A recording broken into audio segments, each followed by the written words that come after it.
हाँ दोस्तों, हमें पता है कि हम इंटरनेट पर दिखाई गई हर चीज़ पर विश्वास नहीं करते, लेकिन हमारी टेक्स्ट बुक्स का क्या, जो हमें बचपन से रटाई जा रही है। जी हाँ दोस्तों, बचपन से रटी रटाई चीज़ें भी कभी कभार गलत साबित हो जाती हैं। फिर चाहे वो ग्रेट वॉल ऑफ चाइना का स्पेस से दिखना हो या फिर जीनियस अल्बर्ट आइंस्टीन का स्कूल में मैथ में फेल हो जाना। इसलिए दोस्तों, दिल थाम कर बैठिए, क्योंकि आज हम आपको उन झूठ के बारे में बताने वाले हैं जिन्हें आप सदियों से सच मानते आ रहे हैं। और अंत में जो सच्चाई हमने आपके सामने रखी है ना, उसे जानकर आप हंसी से लोटपोट हो जाएंगे। दोस्तों, अगर हम आपसे पूछें कि इजिप्ट में बना पिरामिड किसने बनाया था, तो हमें पता आप यही जवाब देंगे कि इजिप्ट में रहने वाले मजदूरों ने मेहनत करके इस पिरामिड को तैयार किया था। लेकिन हम आपके भ्रम को तोड़ते हुए ये कहना चाहते हैं कि बिल्कुल भी सच नहीं है।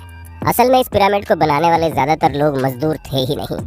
जी हाँ, इस पिरामिड को बनाने के लिए एंशिएंट इजिप्ट की अच्छी खासी पॉपुलेशन ने अपना बढ़ चढ़कर योगदान दिया था, जहाँ करीब 85 सालों तक, जिसमें 2589 बीसी से लेकर 2504 बीसी का समय लगा। और इतने समय के अंतराल में इजिप्ट के रहने वाले लोगों ने अपना खून पसीना करके इस पिरामिड को तैयार किया था, ताकि वो अपने नेशनल आइकॉन को खड़ा कर सके। ऐसे में जो लोग इतने बड़े बड़े पत्थरों को नहीं उठा सकते थे, उन्होंने यहाँ पर काम करने वाले लोगों के लिए खाना, रहने और बाकी चीज़ों की व्यवस्था की। यानी कि हर इंसान ने अपने लेवल का काम किया, जिसमें कुछ लोग सिक्योरिटी के लिए काम करते थे, तो कुछ लोग भारी भरकम पत्थरों को जुटाने के लिए दूर दराज इलाकों में चले जाते थे, ताकि वो अपने नेशनल आइकॉन को खड़ा कर सके। ऐसे में दोस्तों, उनकी मेहनत रंग लाई और ये पिरामिड वाकई में दुनिया भर में जाना जाता है। चलिए दोस्तों, अब आपके सबसे फेवरेट माइकल जैक्सन की बात करते हैं, क्योंकि इस बात से कोई इनकार नहीं कर सकता कि माइकल जैक्सन ने पॉप म्यूजिक में एक अलग ही मुकाम हासिल किया था, जहाँ ये सिंगर के साथ साथ एक बेहतरीन डांसर भी थे। और इनके डांस मूव तो वाकई माशाल्लाह थे। ऐसे में उनका मून वॉक करने का जो स्टाइल था, वो लोगों में बड़ा फेमस हुआ। पर अफसोस दोस्तों, आपको जानकर हैरानी होगी कि इस मून वॉक को माइकल जैक्सन ने इवेंट नहीं किया था। हालांकि उन्होंने इसे सबसे पहले 1983 में परफॉर्म किया था। पर दोस्तों, असल में माइकल जैक्सन ने ये मून वॉक कैस्पर कैंडिडेट और कूली जैक्सन से सीखा था, जिन्होंने 1970 में इसे परफॉर्म कर दिया था। वहीं मार्शल मार्क्यू ने भी इस मून वॉक को माइकल जैक्सन से पहले परफॉर्म कर दिया था, और इन सभी लोगों से पहले बिल बैले नाम के टैप डांसर ने भी इसे परफॉर्म किया था। ऐसे में ये बता पाना मुश्किल है कि इस मून वॉक को किसने इन्वेंट किया, लेकिन वो शख्स माइकल जैक्सन तो नहीं है। अब आप एक और सिर घुमा देने वाली बात सुनिए, क्योंकि आप लोगों ने कार्बन डेटिंग का नाम तो सुना ही होगा। अरे नहीं दोस्तों, ये टिंडर में राइट लेफ्ट स्वाइप करने वाली डेटिंग नहीं है, बल्कि एक ऐसा मेथड है जिसके जरिए एटमॉस्फेयर में कार्बन डाइऑक्साइड के चेंज होने पर चीजों की असली उम्र बताई जा सकती है। ऐसे में आर्कियोलॉजिस्ट कार्बन डेटिंग का इस्तेमाल करके ये पता लगाते हैं कि उनके द्वारा खोजी गई चीजें कितनी पुरानी है। और इसी वजह से हम भी आपको जितनी भी चीजों की जानकारी देते हैं, उनकी उम्र कार्बन डेटिंग के हिसाब से होती है। और विलर्ड लिबी नाम के जिस प्रोफेसर ने कार्बन डेट्स का पता लगाया था, और इस काम के लिए उन्हें नोबेल प्राइज भी मिला था। लेकिन दोस्तों, दिल थाम लीजिए, क्योंकि हम आपको बता दें कि कार्बन डेटिंग के जरिए चीज़ों की असली उम्र पता लगाना बहुत मुश्किल है।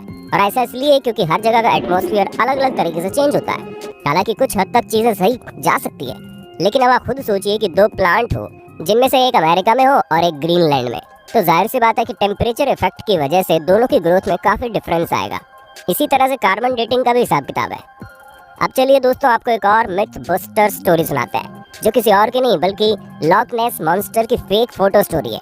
जी हाँ दोस्तों, जहाँ इस मॉन्स्टर की फोटो को न्यूज़पेपर में दिखाकर लोगों को हैरान करने में कोई कसर नहीं छोड़ी गई थी। और कई सारे लोग तो इस बात पर विश्वास भी कर बैठे थे कि सालों पहले गायब हो चुका ये क्रिएचर अब वापस से तहलका मचाने आ गया है। ऐसे में दोस्तों, लॉक नेस को स्कॉटलैंड में देखे जाने की बात कही गई। इस तस्वीर को सबसे पहले रॉबर्ट केनेथ विल्सन ने 1934 में लोगों के सामने रखा, और करीब 60 सालों तक इनकी ली गई इस तस्वीर को सच्चा समझा जा रहा था। लेकिन वो कहते हैं ना कि झूठ के दिन 4, सच चले 1000 साल। हाँ दोस्तों, हमें पता है हमारी बनाई गई कहावत उतनी अच्छी नहीं है, लेकिन इस जगह पर बिल्कुल फिट बैठती है, क्योंकि 1994 में ये बात लोगों के सामने आ गई कि लॉक नेस मॉन्स्टर का जो शेप उस तस्वीर में था, वो कुछ और नहीं बल्कि एक टॉय सबमरीन थी, जिसे पानी में इस तरह डाला गया था कि वो उस क्रिएचर की तरह दिखाई दे। और ऐसा मर्म्यूडेक नाम के जर्नलिस्ट ने किया था, ताकि वो अपने न्यूज़पेपर से बदला ले सके, क्योंकि उनके न्यूज़पेपर ने लॉक नेस मॉन्स्टर के बारे में छापने की वजह से उन्हें बातें सुना दी थी। और इसी वजह से उन्होंने इतनी बड़ी कहानी रची, जिसके चंगुल में दुनिया करीब 60 सालों तक थी। दोस्तों, जब आप दुनिया के अजूबों के बारे में सोचते होंगे, तो आपके दिमाग में सबसे पहले क्या आता होगा? माचू पिच्चू, ताजमहल या ग्रेट वॉल ऑफ चाइना?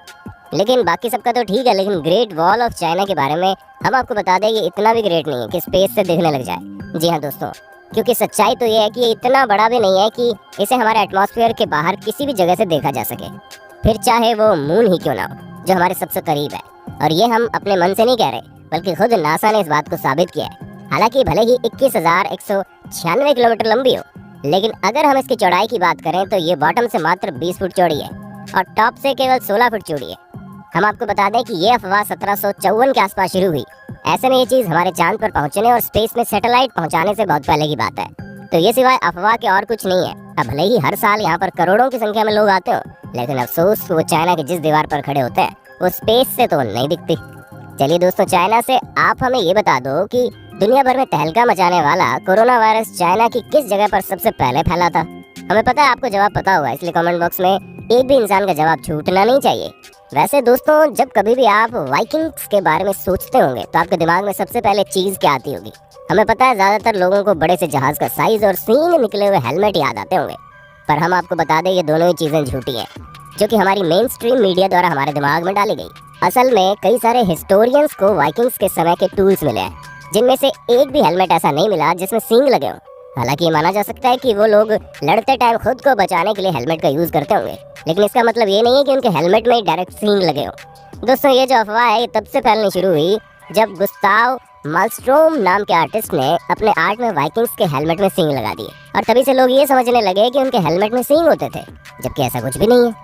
तो दोस्तों, हमें पूरी उम्मीद है आपको अपने होस्ट और दोस्त सैम की वीडियो में मजा आ रहा होगा। अगर हाँ तो साथ ही वीडियो को लाइक करते चलिए, ताकि हम फ्यूचर में भी इसी तरह की इंटरेस्टिंग वीडियोस लाते रहे। दोस्तों, अब हम आपके दिमाग की सबसे बड़ी उपज को दूर करते हैं, क्योंकि कई सारे लोगों को ये सिखाया जाता है कि अल्बर्ट आइंस्टीन जो कि इतने बड़े जीनियस थे, वो हाई स्कूल में बेसिक मैथ की वजह से फेल हो गए थे। तो दोस्तों, ये बिल्कुल गलत है।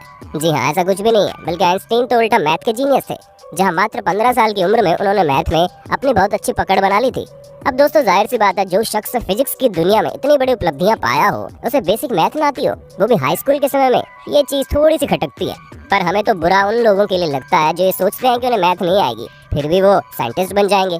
अरे दोस्तों, साइंटिस्ट बनने के लिए मैथ भी जरूरी है, ठीक उसी तरह जिस तरह सिंगर बनने के लिए अच्छा गाना जरूरी है, और डांसर बनने के लिए अच्छे मूव्स करने जरूरी है, क्योंकि ये सभी चीजें बेसिक्स है।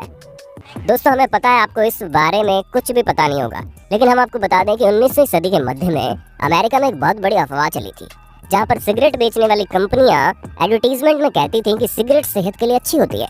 जी हाँ दोस्तों, हैरान मत होइए, एक्चुअल में ऐसा होता था, क्योंकि कुछ कंपनियां ये तक कहती थी कि डेंटिस्ट खुद लोगों को सिगरेट पीने की सलाह देते हैं और ये सेहत के लिए बहुत अच्छी होती है, जिससे टेंशन वगैरह भी कम होता है। और इस तरह के कई सारे एड कैंपेन उस समय चल रहे थे, जिसकी वजह से अमेरिका के करीब 45% लोग सिगरेट की लत लगा चुके थे। हालांकि अभी भी अमेरिका में सिगरेट पीने वालों की कोई कमी नहीं है, लेकिन उस समय पूरे 45% लोग सिगरेट पीते थे, यानी कि करीब 7 करोड़ लोग तो केवल सिगरेट ही पिया करते थे। वो तो बाद में पता चला कि ये सेहत के लिए हानिकारक है, जिससे भगवान आपको अपने पास जल्दी बुला लेते हैं, और इसी वजह से लोगों ने मरने के डर के कारण सिगरेट को टाटा बाय बाय कहना जरूरी समझा।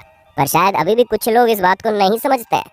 दोस्तों, आज के लिए बस इतना ही। उम्मीद है आपको हमारी वीडियो पसंद आई होगी। अगर हाँ तो इस वीडियो के बारे में हमें कमेंट करके जरूर बताना, और ऐसे इंटरेस्टिंग वीडियोस लगातार देखने के लिए हमारे चैनल को लाइक, शेयर और सब्सक्राइब करना बिल्कुल ना भूलें। धन्यवाद।